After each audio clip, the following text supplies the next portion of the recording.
Okay, hi everybody. David Fogel back with you, CEO of the Symphonina Foundation, and back with another Symphonina Foundation podcast. And it's truly my delight today to be joined by Lili Haydn and Paul Castelon. Lili and Paul, how are you doing today? Oh, very well. And we're very privileged to have this talk with you very much. Well, Hello from another era. I am doing very well, and I'm very happy to be with you. And I'm just, Paul is one of my two favorite people on the planet. And so I'm just so excited that I get to introduce everyone to him. Let me introduce you guys to everybody else. I mean, many people would know you very well, but Lili, Grammy winner, Emmy nominee, collaborated with Roger Waters on Zimmer, Josh Groban, Herbie Hancock, the list can go on and on. Also, composer, right now, co-scoring. You'll have to fill me in on the details of the #1 show on Netflix. And Paul, Juilliard trained composer, film, piano, violinist, I think accordionist too. And you've performed with Yo-Yo Ma and Joe Cocker and the Kinks and the Red Hot Chili Peppers. You're a BAFTA nominee. It's just incredible to be with you both. And you also have a new album that'll be coming out relatively soon, which I've had the opportunity to have a sneak preview on. And as I was saying to you before we got started, it's just breathtakingly beautiful. And it's really just a delight to have you on to tell the story of Lullabies for the Brokenhearted. So Lili and Paul, let me turn it over to you and let's start wherever you like. Thank you, David, immensely. Well, Paul is, as I said, is one of my favorite people on the planet, and his music is absolutely transporting. We've played together for decades. I play violin, Paul plays piano, among other things. And when we play, it's just pure magic. And throughout our friendship, which has been my entire adult life, we've seen each other through a lot of life's ups and downs, so to speak, to put it mildly. Paul was with me when my mom passed, and I was with him when his wife, Angela, passed. And Paul knows that when my mom was on her deathbed, I heard a melody that I felt like was my mom giving me the intervals that I would need throughout my life to call in spirit. I got my violin out and I played for her as she passed. And I've played for 7 people as they've passed. And it's actually one of my callings in a way. Not because it's so sad and not because I, have a thing for death. Okay. But because it's popping like La Traviata, sorry. But it's a sacred place, and music can be the bridge that connects this world and the next. And in these crazy times, and with the music business being such as it is, I haven't really had the gumption. I haven't had the energy to really just make another record for the sake of it. But the one record I felt like I had to make was of this music that I felt was from this kind of holy place, or from this place of surrender. And when Angela, Paul's extraordinary wife, a brilliant singer, Angela McCluskey, passed last year, Paul was literally dying of a broken heart, and I just knew that he and I had to make this record together.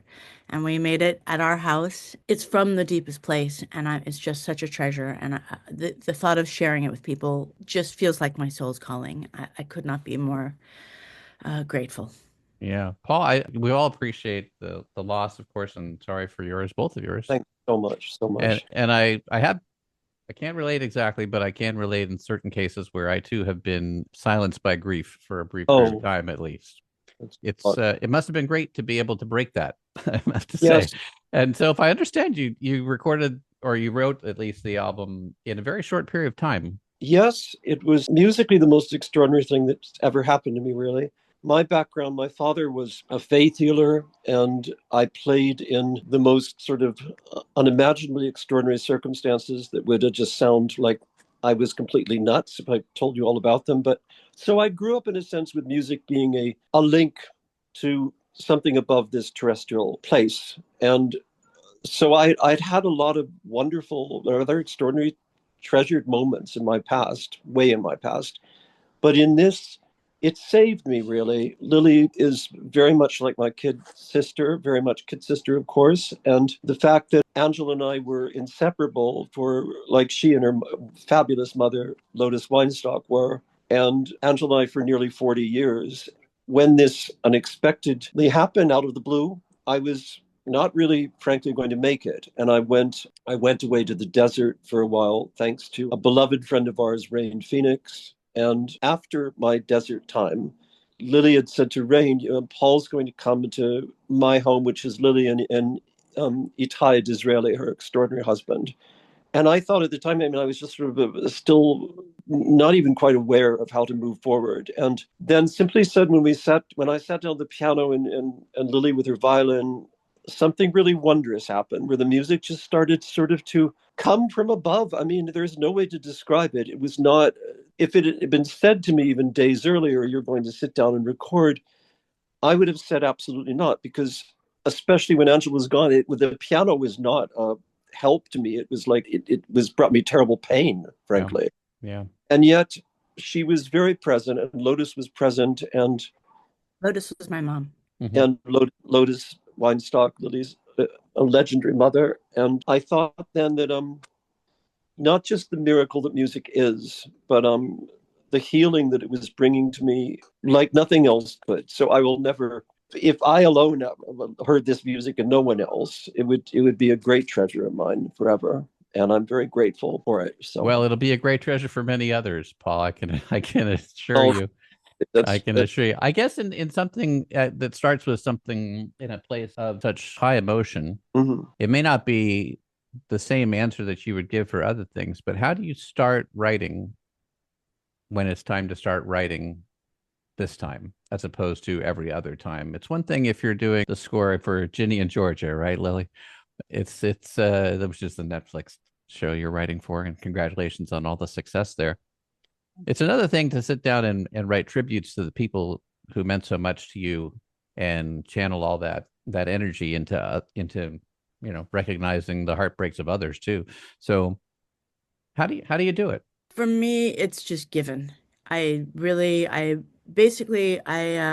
I'm not religious in a traditional way. I'm spiritual. I essentially just know that music comes from a place bigger than myself, and that my job as a violinist, as a musician, is to just prepare till the soil so that that the seed can grow. And I set my intention, and I just ask that spirit comes through. And it's really just a place of surrender, really kind of getting out of the way and going with the flow, knowing that that the gift is bigger than myself, and that I am the instrument. I think any musician that is really a creator, most musicians will say the same on some level. Essentially, put it in secular terms, it's basically just getting out of the way and letting inspiration flow. But, in a spiritual sense, and that's really, before my mom passed, I had been brought up with all sorts of ideas of spiritualism, and that why is the concept of reincarnation more phenomenal than the concept of life itself? And, sort of just notions that are not strictly empirically evidence-based. But when my mom passed, I really felt like I made friends with what might be beyond this kind of 3D experience. Mm-hmm. That's beautifully said. The spirit world, in a way. And it's been kind of a calling for me to help my beloved people through that same thing. I lost my mom when she was only 54. Essentially, to get back to the writing, the music, it's to just let spirit come through and be absolutely present and authentic. And there's really no hiding when you're just solo violin or solo violin and solo piano. When you're making this kind of Nope. exposed music, chamber music was always my favorite. There's really no hiding, and in that sacred space, allowing the vulnerability to shine through is really, I think, the state of being. Yeah. Paul, what were you going to say? Oh, goodness. Lili said it so beautifully, and I'm going to sound very infantile, really, in trying to answer. I don't, even in, I shall say, normal times before what I went through happened to me, I would still just be quietly sort of in quietness, like the Old Testament verse, I can't think of it now, just be simply at the piano and put my hands on the keys and then just not have some sort of like automatic writing or something, but just start to trust and move from there. But this was particularly unique and beyond precious to me in my life. I'll never forget, even if the music had never been recorded, which is unimaginable as we know, I'll never forget what happened because I was just, as I say, completely numb. Lili had this extraordinary vision to do this. We both have had, a wonderful musical career together and such a long friendship. And she was a very big part of Angela's life musically and in rock and chamber music and jazz. I mean, there's many, many things. So we played together a great, great deal, but this wasn't like anything else. And also it's not simply to say that we started to, there's no verb to use. Like we didn't start to improvise. It wasn't like, oh, let's jam and then something will come. It was almost like the notes were placed quite firmly within the individuality and then the duality of what happened. And I sound like I'm rambling. I sound like I'm, I don't know, some existentialist poet just on a rampage.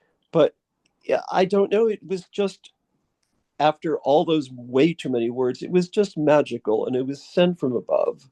Definitely, it was sent from a higher place, and to that higher place, I was lifted up and found a firmer footing, even though it's still very challenging for me these days, and became something that gave me hope, and it lifted me up.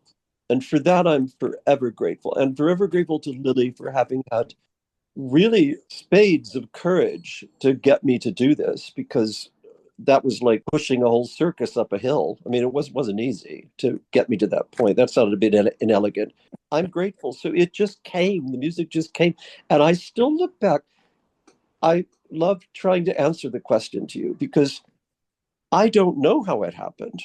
And nothing happened. Nothing ever happened to me like it. So, Yeah. and I'm sure it never will. And I mean, of course, and especially in your wonderful work, we're all asked this question: how does one write something?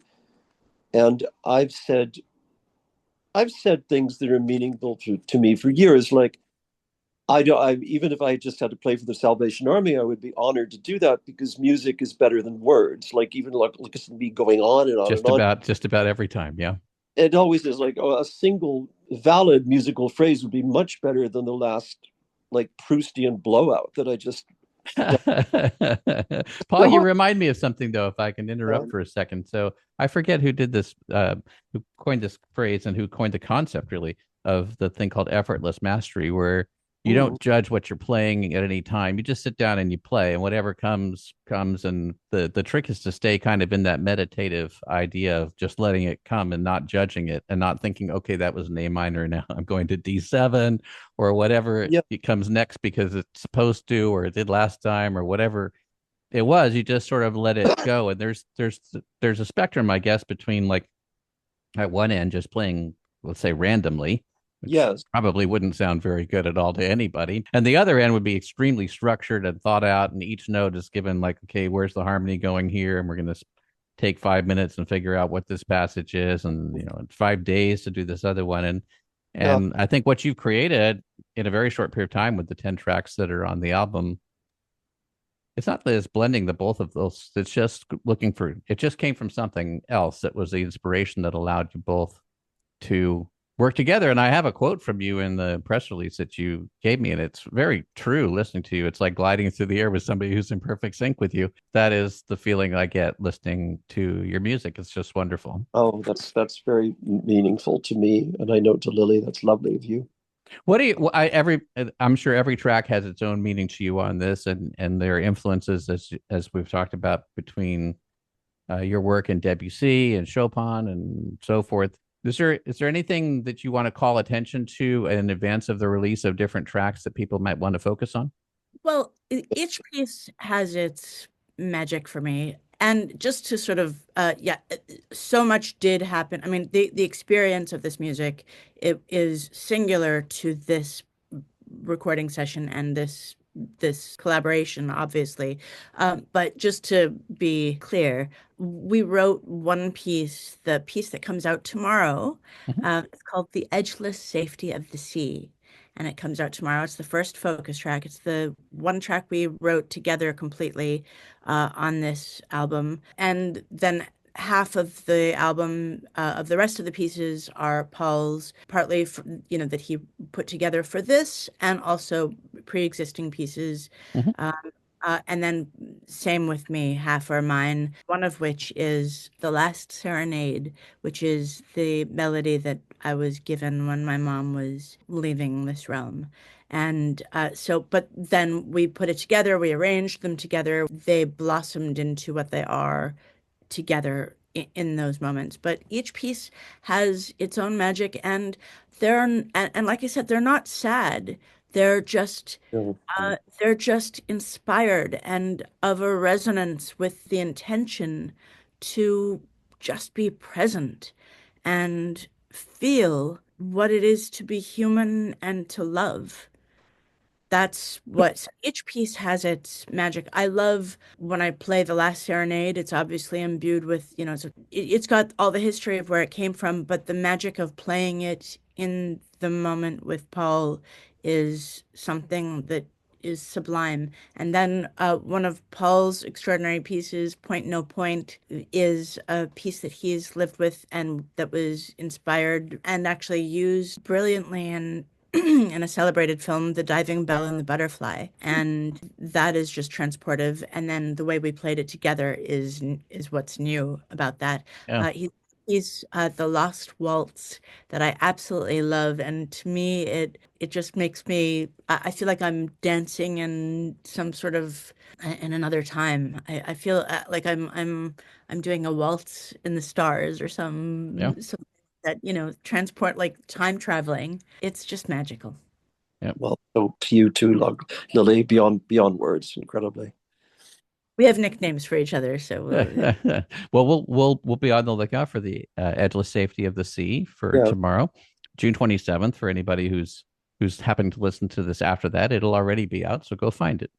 And I did want to ask you about the closing track, "The Love I Have for You," written by your mom, Lily, right? If I have that correct? yeah. My mom wrote this song for me for my 14th birthday, Ah, and it's the lyric is just it's universal, so it's not just mother and child. It's but the last verse says, "When I get to heaven's gate and my life is reviewed, I know that my saving grace will be the love I have for you." there we go.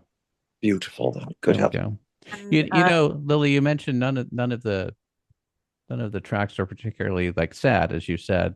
I would, just for what it's worth, they didn't come to me as sad. They Lovely. didn't come to me as happy. They came to me as beautiful and poignant. And I think hopefully that's what you wanted. Oh, that's really lovely. It makes me so happy. Makes me happy that it's not. That's good. That's good. I guess I should ask you both, what do you have next to work together now that this album is done? I'm sure you're going to be talking about it and promoting it and encouraging other people to listen to it. But beyond that, and beyond Netflix and other things that you're working on, what are you working on? We have some possibilities. We're finding a wonderful score to do together that I won't reveal Uh-huh. the name. Okay. It's up for, yes, film score. So very dramatic one. There's one in England and one here that are.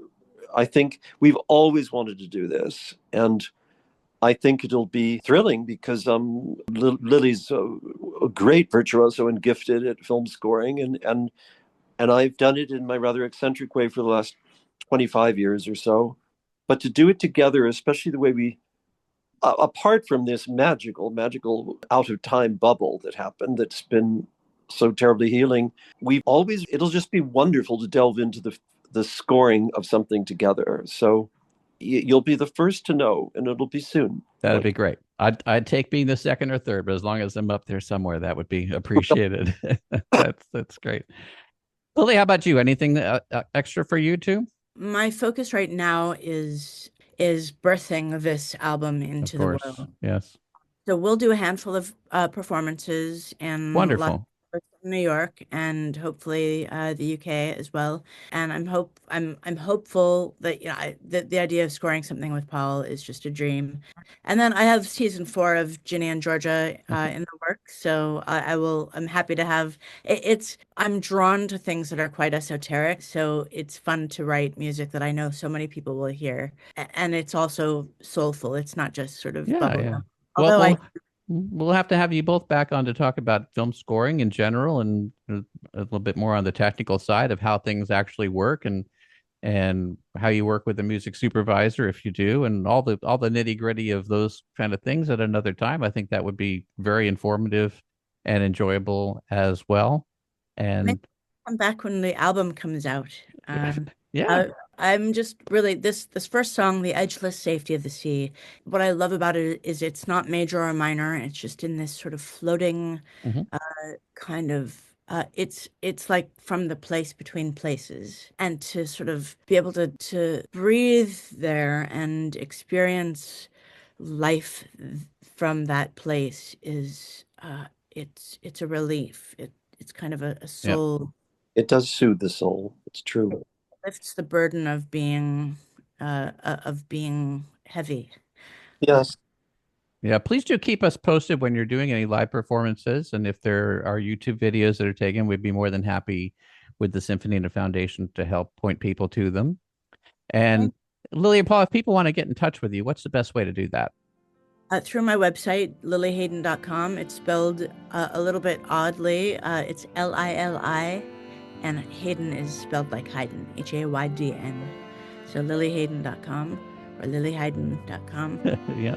And Paul? Mine is just, to the best of my knowledge, I sound so ridiculous. It's just Paul Cantelon composer, and then it pops up. And Okay. and then my email, paulcantelon at AOL. An AOLer like my wife. That's great. Good. So stuck in like the 16th century, people tell me, "Oh my goodness, you're on AOL." I have no idea why this is so special. That I'm told, like, "Oh, isn't that marvelous?" But why? I think because it's like a premiere that keeps going. That's what AOL.com is. It was the first company. Most people are not on. Like have 1-3 cell phone number. Yeah, yeah, exactly. Lily, Paul, it's been wonderful to spend the time with you together today, and I wish you both the best personally, and of course with this beautiful musical project. And we'll be more than happy to cover it as we go on here in time. So thank you so much. well, such a Having us love what you do. So thank you so much for giving voice and to real music in a time that needs it now more than ever. Thank you so much. It's been our pleasure. Thanks so much. Thank you. Bye.